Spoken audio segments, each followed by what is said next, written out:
This channel does not promote any violent, harmful, or illegal activities. All content provided by this channel is meant for an educational purpose only.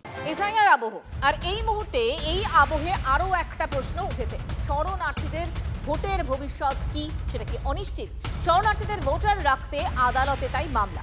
2019-এ pass CAA, এখনও নাগরিক নন অনেক শরণার্থী। অবিলম্বে CAA জট কাটাতে তাই হস্তক্ষেপ হাইকোর্টে একটি এনজিও। আদালতের হস্তক্ষেপ দাবি আত্মদ্বীপ নামে ওই সংস্থার। কেন্দ্র এবং নির্বাচন কমিশনের বিরুদ্ধে নিষ্ক্রিয়তার অভিযোগে মামলা। সিএর আবেদনের রসিদ এসআইআরে গণ্য করার আর্জি। গভীর সাংবিধানিক সংকট তৈরি হয়েছে বলে দাবি, বিরাট এক মানবিক সংকট বলে দাবি আত্মদ্বীপের। লক্ষ লক্ষ শরণার্থী সংকটে বলে আদালতে অভিযোগ, সিএতে নাগরিকত্ব দিতে দেরি হচ্ছে।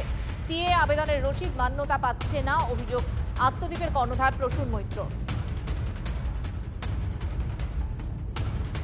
সে তো মামলাকারী যারা করেছে তারা বলতে পারবেন কি বিষয় আছে।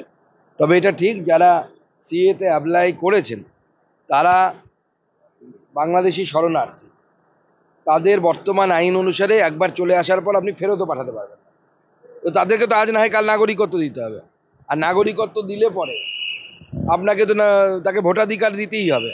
তো সেই জন্য তাদের ভোটাধিকার যেন খর্ব না হয়, তার জন্য ভারতীয় জনতা পার্টি মনে করে যে বিষয়টিকে সহানুভূতির সাথে দেখা উচিত। কারণ আছে তো, সিএ এই যে বারবার করে বলা হচ্ছে সিএতে আবেদন করলেই আপনার ভোটার লিস্টে নাম উঠে যাবে, এটা তো পুরোপুরি মিথ্যা কথা। হাইকোর্ট তো এরকম কোনো নির্দেশ দেয়নি। উল্টে সিএতে আবেদন করার অর্থই হলো আপনি নিজে স্বীকার করে নিলেন যে আপনি ভারতবর্ষের নাগরিকই নন। যেই মুহূর্তে আপনি ভারতবর্ষের নাগরিক নন এই ফর্মে ঘোষণা করলেন, সাথে সাথে আপনার ডিভোটার হয়ে যাবেন, আপনার আধার কার্ড ডিঅ্যাক্টিভেট হবে। আধার ডিঅ্যাক্টিভেট হওয়া মানে আপনার ব্যাংকের ট্রানজ্যাকশন পর্যন্ত আপনি করতে পারবেন না। আপনার জায়গা হবে কোথায়?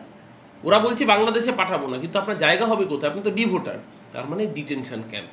ঠিক আসামের বাঙালির সাথে যেটা করেছে, এপার বাংলাও বিজেপি বাঙালিকে ডিটেনশন ক্যাম্পে পাঠাতে চায়। এটা বুঝতে পেরেছে বলেই মতুয়ারাও আজ প্রতিবাদী।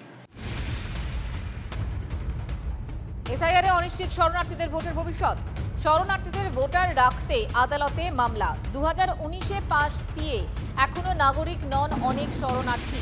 অবিলম্বে সিএ জট কাটাতে হস্তক্ষেপ হাইকোর্টের একটি এনজিও। আদালতের হস্তক্ষেপ দাবি আত্মদ্বীপ নামে ওই সংস্থার। কেন্দ্র এবং নির্বাচন কমিশনের বিরুদ্ধে নিষ্ক্রিয়তার অভিযোগে মামলা। সিএ আবেদনের রসিদ এসআইআরে গণ্য করারও আর্জি। গভীর সাংবিধানিক সংকট তৈরি হয়েছে বলে দাবি। অনির্বাণ সিনহা আমাদের প্রতিনিধি আমাদের সঙ্গে রয়েছেন। অনির্বাণ, আমার একটা প্রশ্ন রয়েছে যে এই যে আত্মদ্বীপ হাইকোর্টের দ্বারস্থ হয়েছে, আসলে সাংবিধানিক সংকটের কথা বলা হচ্ছে, কোন জায়গায় জটিলতা, কি কারণে এই মামলা? দেখো, কিছুক্ষণ আগেই মঞ্জিরা আমরা কথা বলেছিলাম আত্মদ্বীপ সংস্থার, এই অসরকারি সংস্থার কর্ণধার প্রসূন মৈত্রের সঙ্গে, যিনি নিজেও একজন আইনজীবী, এবং প্রসূনবাবু অত্যন্ত প্রতিষ্ঠিত এবং পরিচিত একজন আইনজীবী। তাঁর করা এই সংস্থার মামলাতে রাজ্যের ওবিসি রিজার্ভেশনের ব্যাপক অদল বদল ঘটে গিয়েছে এবং সেটা কার্যত এখন বন্ধ হয়ে রয়েছে সংখ্যালঘুদের জন্য এবং সুপ্রিম কোর্টের বিচারাধীন। আমি এই মামলার কথা আসি, তুমি যেটা জিজ্ঞাসা করছিলে।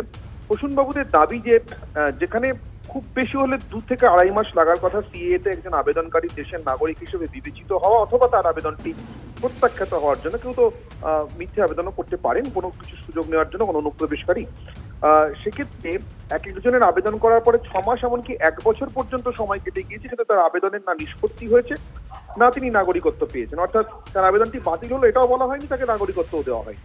এরকম অবস্থাতে দাঁড়িয়ে যখন এই রাজ্যে এসআইআর হচ্ছে এবং স্বাভাবিক নিয়মই 2002-এর ভোটার তালিকাতে যাদের নাম থাকার কথা নয়, যারা অন্যান্য দেশ থেকে, বিশেষ করে প্রতিবেশী দেশ বাংলাদেশ, পাকিস্তান বা আফগানিস্তান থেকে পালিয়ে আসতে বাধ্য হয়েছেন, এবং পশ্চিমবঙ্গের ক্ষেত্রে অনেক বেশি করে সেটা বাংলাদেশ, তারা তাহলে কি করবে?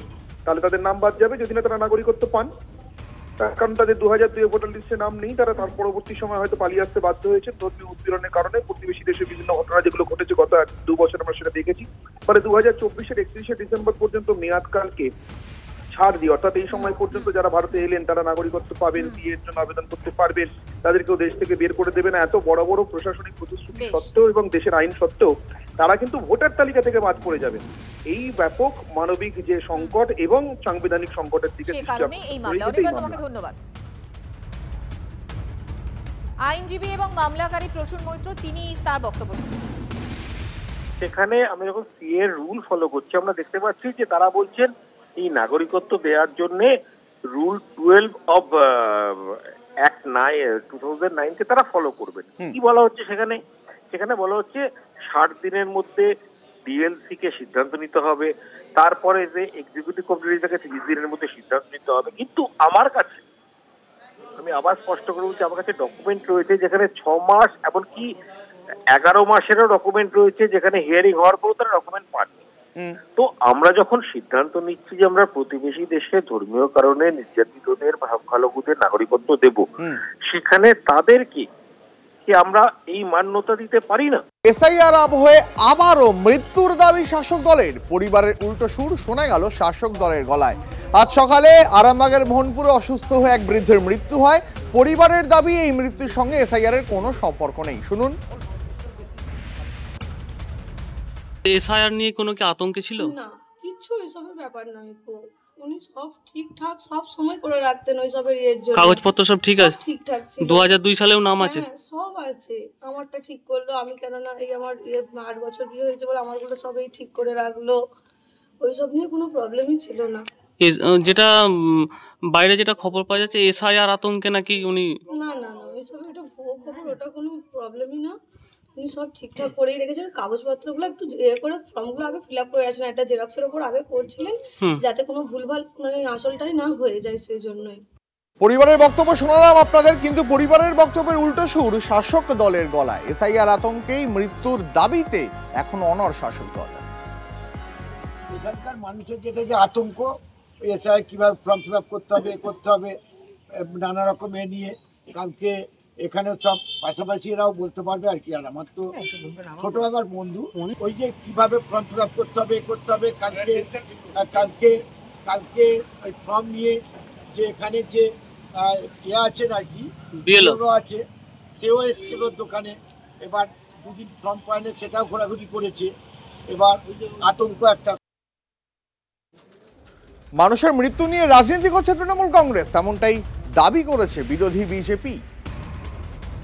যতদিন এসআইআর চলবে ততদিন পশ্চিমবঙ্গে যতজন মানুষ মারা যাবেন সব কটাকেই এরা এসআইআর আতঙ্কে মারা গেছেন বলে চালানোর চেষ্টা করবেন। আসলে এটা বিভ্রান্তি ছড়ানোর কৌশল, এছাড়া অন্য কিছু নয়।